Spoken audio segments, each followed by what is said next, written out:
Perception in the Big Ten is the East laps the West. Our model backs that up. Power ratings back that up. We've got Ohio State winning the East. And that really comes down to a head-to-head win over Michigan, because we got the Buckeyes and the Wolverines both losing a regular season game. It's important to note, if Michigan's only losing one and it's at the very end of the season, they're right there still in the playoff mix. Over in the West, we like Wisconsin over Minnesota. Minnesota a little bit higher rated in our model at least than what I've seen nationally. So we got Ohio State versus Wisconsin in the Big Ten championship game. I go Buckeyes because I can't ignore the proven commodities there. And I also can't ignore that if you're going to light Ohio State up, even if defensively they aren't where they need to be this year, you're probably going to light them up through the air, aren't you? I just can't trust Wisconsin to do that, even in a Big Ten championship game scenario. So give me Ohio State over Wisconsin, Big Ten champions. ACC picture this year. We are taking Clemson to win the Atlantic. Notice same record as NC State. It's the head-to-head. It's NC State going into Clemson. As of now, the model would predict them to lose that game. My feel is that there are a couple of losses on this schedule for Clemson. We think that the NC State game is one that they end up pulling off. And if they do, then they give themselves the inside track to win the Atlantic. In the Coastal, we got Miami by a couple of games. Got Miami winning that thing. Keep in mind, they go 10-2. That's our prediction. One of them is probably at A&M in week 3. So they may very well be, a one-loss ACC team?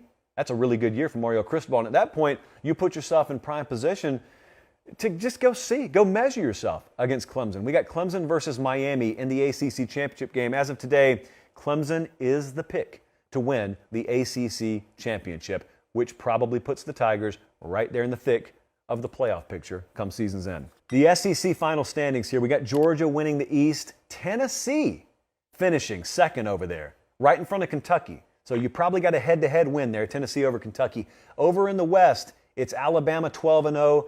It's A&M and Arkansas both at 9-3. And then you go Mississippi State, LSU. We got Ole Miss 6-6, but finishing last in the West. Please don't be fooled by that. I mean, Ole Miss would be very competitive in a lot of other conferences. It's just an insanely deep division. SEC championship game.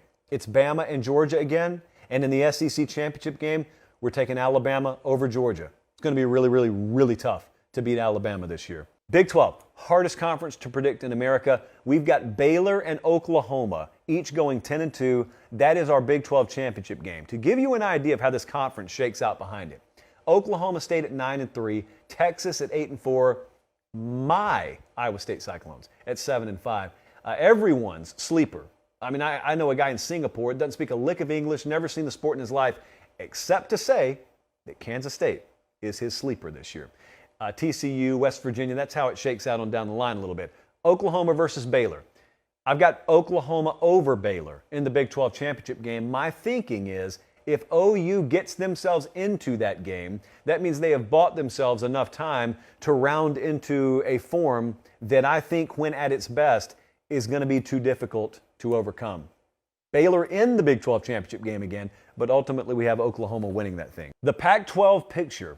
Oregon, 9-3.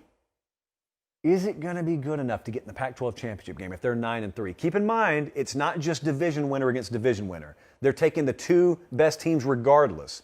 And we think that USC and Utah are going to be the two teams that end up battling, even though they're in the same division, for the conference championship game, which would mean a rematch in the conference championship game. And just like last year, we think USC will fall once to Utah, and then Utah will turn the trick again in the Pac-12 championship game, and they'll pull a repeat of what they did against Oregon last year, and the Pac-12 will see Utah emerge as a 12-1 team right there in the thick of the playoff picture. I wanted to give you our playoff picks, and I wanted to give you our national championship. And so I'm going to do that to wrap the show. College football playoff picture. You've seen our conference winners. You've seen those matchups. Who emerges, though? The odds to win the national championship right now, in order, are Bama, Ohio State, Georgia, Clemson, and then, believe it or not, USC has the 5th best odds to win the national championship. Then A&M and Utah, Texas is in there, LSU at plus 5,000 if you want some value on Brian Kelly and company. Let's take a look at what we project our playoff field to look like. We've got Alabama as the best team in the country we are going to have them winning the SEC and locking down the number 1 seed. We've got Ohio State locking down the Big Ten championship with 1 regular season loss. We got the Buckeyes at number 2.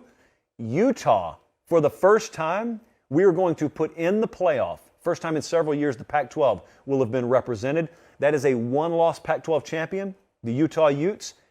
And then I've got Michigan in the playoff despite not winning the Big Ten. And that's going to be a really interesting and dicey situation. I think they're going to be good enough. That would give us Bama versus Michigan and Ohio State versus Utah in the semifinals. Obviously, there's no skill in projecting this stuff this far down the road, but the way we would see that play out is a national championship rematch from a couple of years ago.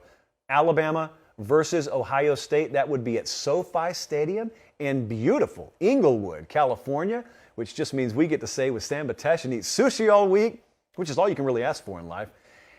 And the prediction there is Alabama wins the national championship. Let me tell you something.